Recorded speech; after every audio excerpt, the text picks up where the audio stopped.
lives that I've done on this platform because I have a song and I'm going to put it out tonight.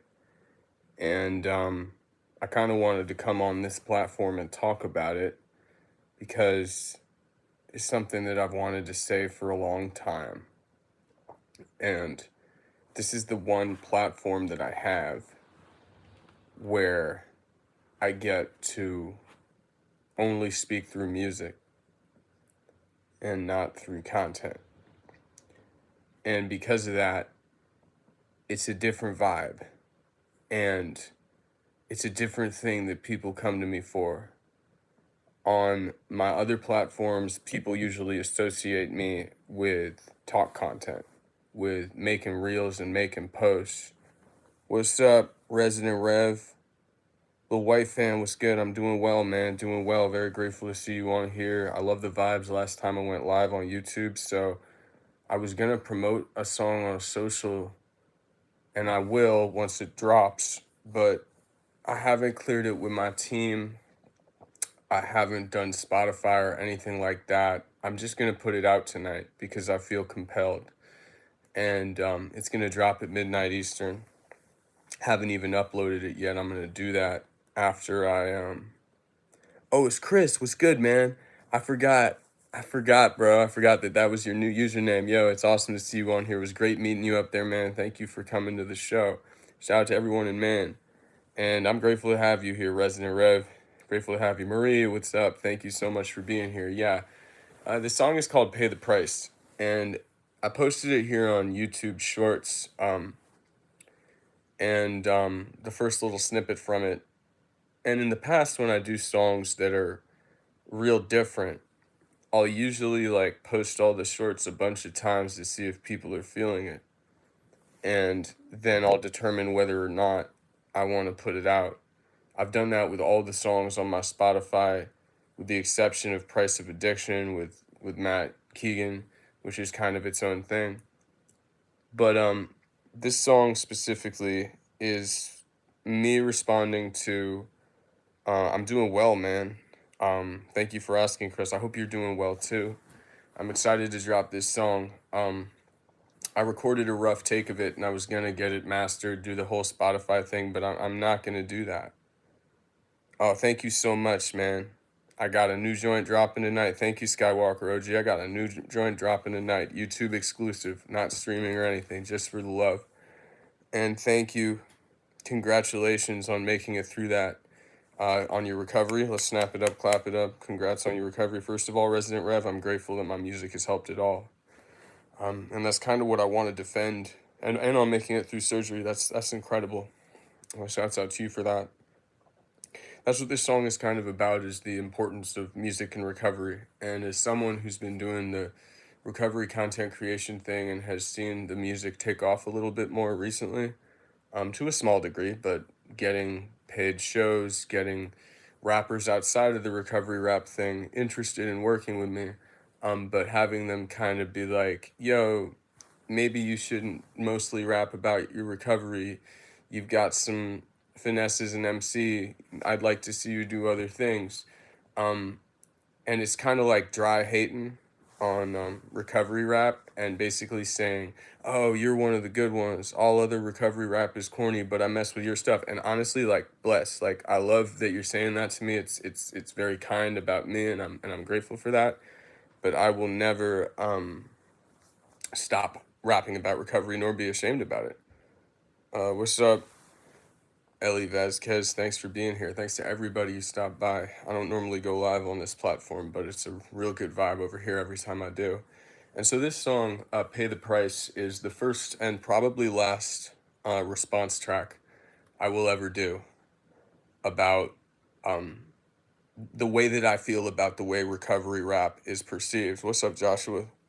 And thank you, Marie. I love you and everything you do for the online recovery community. You're an awesome person. I thought for a long time about releasing this. I wrote this like several months ago, and I was going to record it immediately, but I didn't. I thought better about it. I say air quotes because it kind of ate me up. I wanted to say it. because I think that the way, separate from me, God bless you too, Ellie. Where do I normally go live? Congratulations, Skywalker, 28 off of nicotine. That's awesome. I gotta check that vlog out, man. Congratulations, that's awesome. All paths of recovery and all forms of recovery for the win. Normally go live on my primary, which is FB. I occasionally do TT or IG lives too. Those are my second and third platforms. This is not that follower count matters, but this is the platform I'm least active on, but most active with music. It's my only music only platform. I used to post talk shorts on here, but I stopped long ago because I remember something Tyler the Creator said when he wanted to be taken more seriously as a musician after he broke out with Yonkers, but then kind of got sidetracked with Loiter Squad. He's like, you need to have at least a couple platforms where people are only seeing you for music. And so the the thing I do that attracts the most internet attention, just to be frank in terms of metrics, is not my music. It's my talk content over on Facebook and TikTok and stuff. This is the only platform where I don't post that, and it's because I want my music to speak for itself on here, separate from all that. And it's been incredible to see that after years of posting with very little motion, the algorithm is starting to embrace recovery rap. Oh, that's awesome. Well, congrats on being off all your DOCs. I'm never gonna stop making music about recovery, and that's kind of what this song's about. This song's about um, the fact that as my music continues to reach new people, which I'm so grateful for, it was spurred by a couple rappers reaching out to me in comments, DMs, and saying, "Bro, like, I love what you're doing. Have you ever considered making recovery rap music less of a thing and focusing on other things?" And then people saying, "Well, if you can't make anything besides recovery rap, are you really a real MC?" And I was just seeing that none of those comments, with all love to street rap, because as I'll say in this song, every street rapper deserves respect too.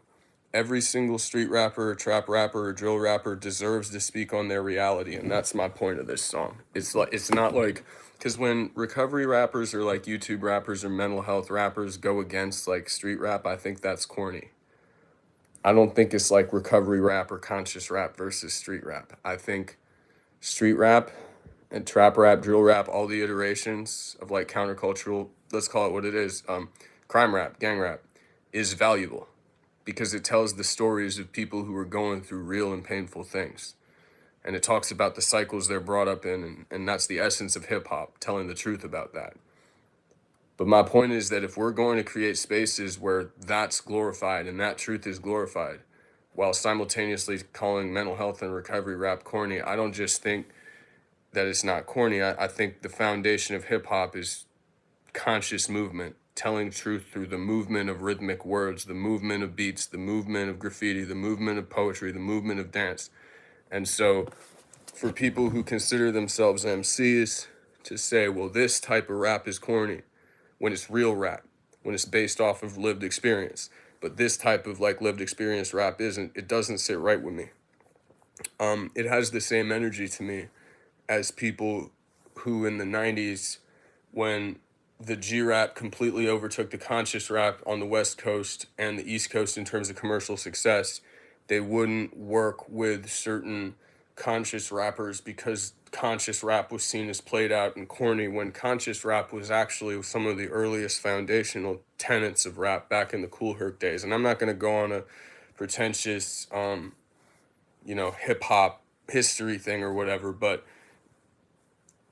my whole point of this song that I'm about to drop. Oh yeah, shout out to Afro Man, by the way. I was listening to that track he made about Randy Walters is a, I don't be I'm not gonna complete that sentence because I don't curse on my platform.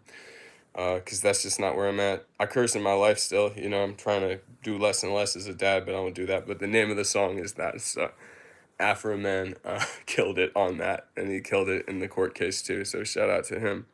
And so basically, this song tells the truth of what I think about all rappers who think recovery rap's corny, all listeners who think recovery rap's corny and don't think street rap's corny. And I tried to do it in the most, even though it comes off as angry, because it is angry. This isn't just like confessional poetry to me. I lost a lot of friends and acquaintances to dope and fetty and other substances.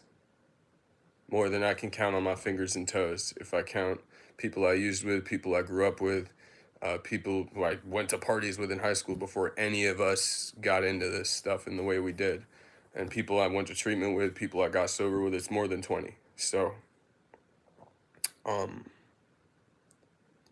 this isn't like some costume. Not that it's wrong. Like I'm cool with when people don't go through that much and make like sober rap songs. It's great. Like I'm really I don't hate that at all. It doesn't you don't have to even be an addict to make a recovery song. I love when people who aren't sober make recovery songs. I love that recovery is wavy, but like for me it's like yeah, people are like, why are you so angry, so passionate? Well, um when you are the last person who talks to somebody who's trying to get sober and you stay up all night with them and then the next day they're in the body bag, um because they went out after you tried to convince them to go back and they reached out to you for help, um, you feel a certain type of way. I'm so sorry for your loss, Resident Rev. Oh, well, hey, you're 39, pick that pen back up. You were writing rhymes when you're 16, pick it back up. There ain't no time like the present. You would have sounded like, I bet you still sound like NF or something good. And so that's just one of the people I've lost. I lost people who stayed at my house, spent whole summers with me, gone. One one bad 30, gone.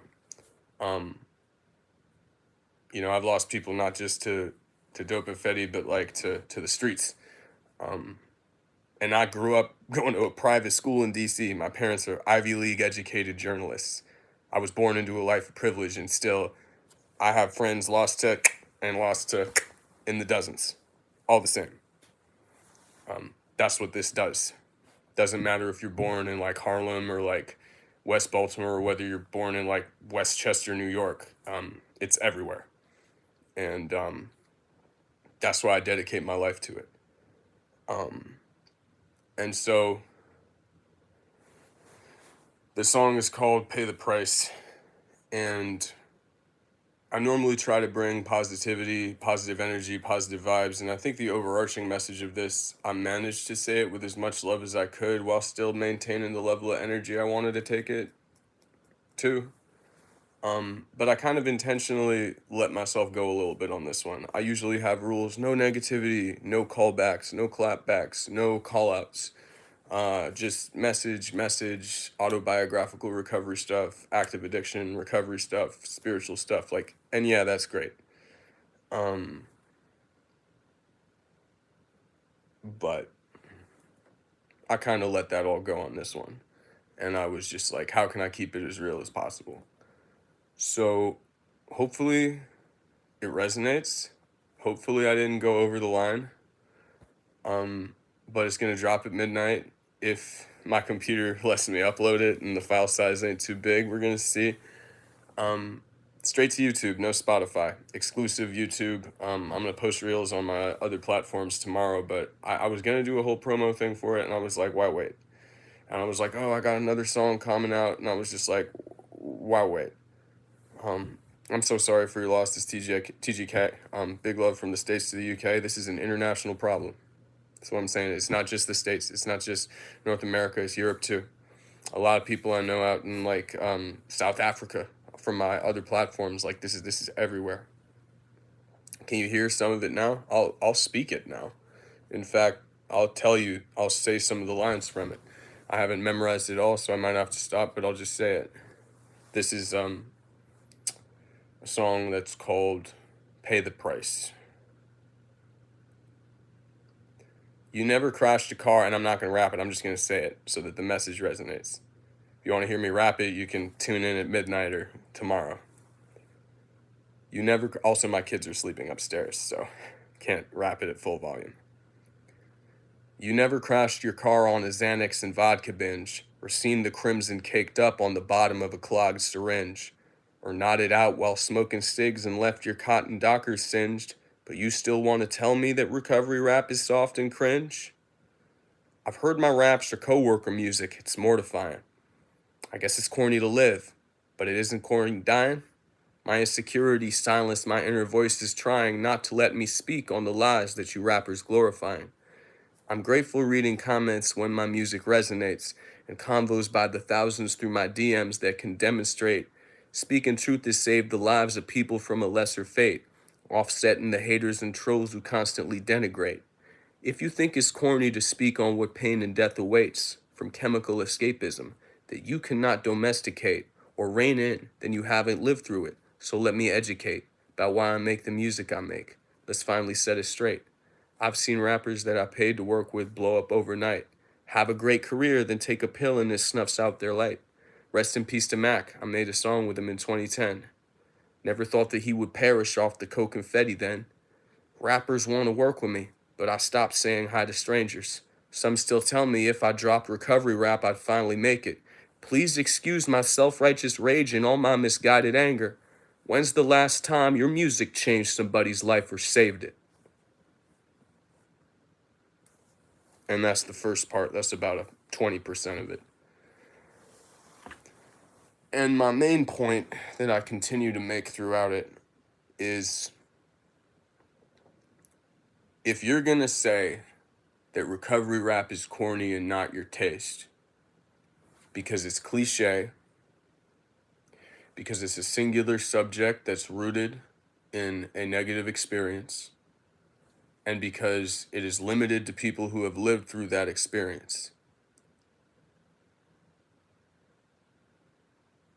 But you're not going to have that same vibe for street rap. Make it make sense.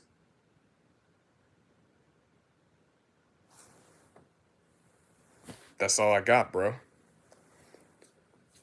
And I love street rap. I love Griselda, like the lyrical side. I love Benny the Butcher, OT the Real. I love old school street rap. I love Big L. If we're really taking it old school, I love Rakim, you know? I mean, he was a conscious rapper too, but he was about as street as it gets. I love Cool G rap. Nas, you know? 90s J. I love drill rap. I love UK drill. I love all that stuff. Just because I'm sober doesn't mean I don't. You're the man, Jude. That's my son's name. That's my oldest son's name. Shout out to Jude in the UK. We got multiple people over in the UK tonight. I love that. TGK too. Shout out to everybody in the UK, man. I got family out there. Spent some time there when I was younger. Haven't been over in a while. But my cousin, he lives near Oxford and he does a lot of work for like music programs there. But yeah, man, the song is gonna be coming out tonight, and I really want to say I appreciate you. Shout out to you, top man. I love the UK slang. Can I say that? UK slang is so epic. Like every time I listen to like a Skepta or a Stormzy or like a Dave song, I I'm just like every time it's just so clutch. I wish that we had slang. I mean, American slang's cool too, but UK slang is just so epic. One of my only regrets in this lifetime is that I was not born in the UK so that I cannot say UK slang without having an accent. Really do. It's phenomenal. It's some of the best slang on earth. And that's why their rappers are so great. Shout out all the UK drill and UK grime and garage rappers. Love that stuff, man. Love it. But yeah, Pay the Prices out at midnight. I'll be honest, the video's not that great. Well, you're a legend, Glangstar. Thanks for coming by. New song drops at midnight. I'm gonna be real, the video's not that great. I filmed it with an iPhone over the course of like 20 minutes because I had to go get eggs and milk at the store for my kids. I edited it in an hour and a half on Final Cut on my computer in between like doing day job assignments. Oh yeah, Ren's the man. I love Ren.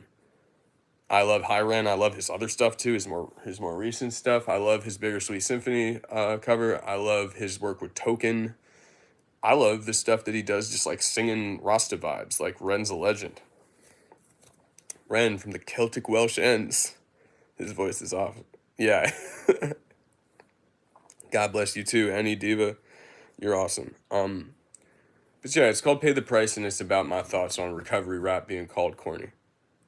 I held back on this for years. I've been wanting to make this track for years. And now that my platform altogether is approaching like, 500,000 followers from mostly my talk content, but the music's beginning to get a little more momentum as well.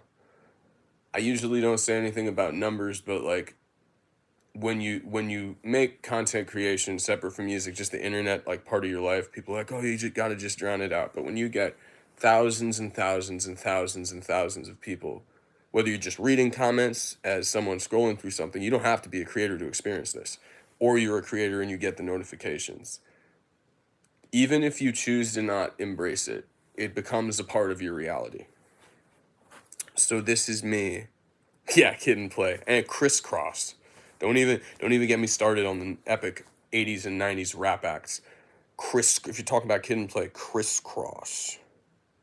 Oh, thank you, man. Yeah, I recorded this song in 40 minutes. My friend Jack mixed it in like 30.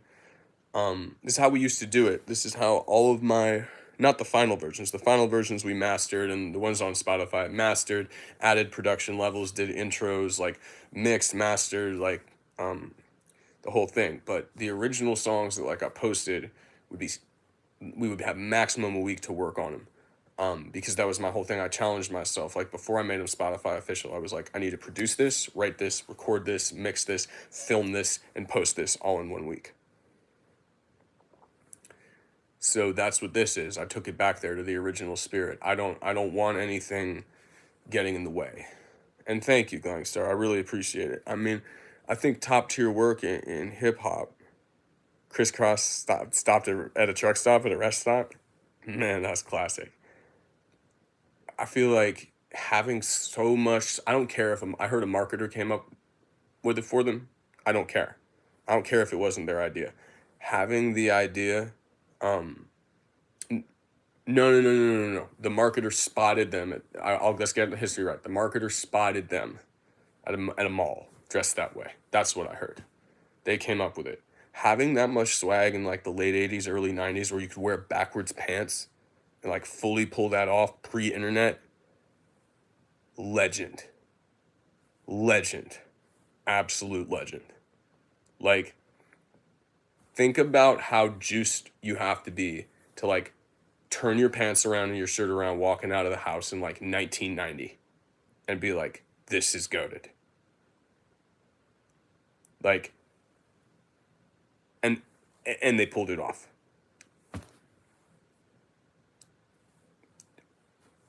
Everything else aside, that's legendary. I don't think anybody would have the fortitude to like do that today. Maybe for the clout, maybe for like a viral reel. I don't know. People probably would, but not for the same reasons. That's what I'm saying. All right, hour and a half comes out. If you want to see me get real about my thoughts about recovery rap and the hate that comes with it, as Eminem said on Kill Shot, I'm only doing this one time. Hopefully, anyway. Yeah, with overalls, exactly. All right, y'all be good now. One day at a time, we got this.